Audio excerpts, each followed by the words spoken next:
173. ಅದು remaining 400 remaining balance ಎಷ್ಟಿದೋ ಅದು ರ್ಯಾಪಿಡೋ ನಮ್ಗೆ ವ್ಯಾಲೆಟಲ್ಲಿ ಆ್ಯಡ್ ಮಾಡ್ತಾ ಇದೆ. ದೇವರ ಚಿಕ್ಕನದಲ್ಲಿ ಇಮಿಡಿಯೇಟಾಗಿ ಆ ಹುಡುಗಿನ ಡ್ರಾಪ್ ಮಾಡಿದ್ದೀನಲ್ವ, ಡ್ರಾಪ್ ಮಾಡಿ ಬರ್ತಾಯಿದ್ದೀನಿ, ಇನ್ನೊಂದು ಆರ್ಡರ್ ಬಂದಿದೆ, ಅದು ಇನ್ನೊಂದು ಹುಡುಗಿ. ರ್ಯಾಪಿಡೋದಲ್ಲಿ ಬ್ಯಾಕ್ ಟು ಬ್ಯಾಕ್ ಆರ್ಡರ್ಸ್ ಇದೆ.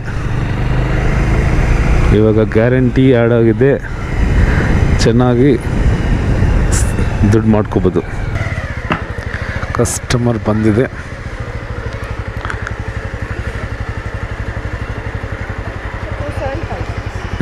$2756. 2756 ಕೂತ್ಕೊಂಡು. ಇದು ಕೂಡ 5.2 ಕಿಲೋಮೀಟರ್ಸ್ 11 ಮಿನಿಟ್ಸ್. ಹಾಂ, ಹೋಗ್ಬೋದಾ? ಓಕೆ. BTM layout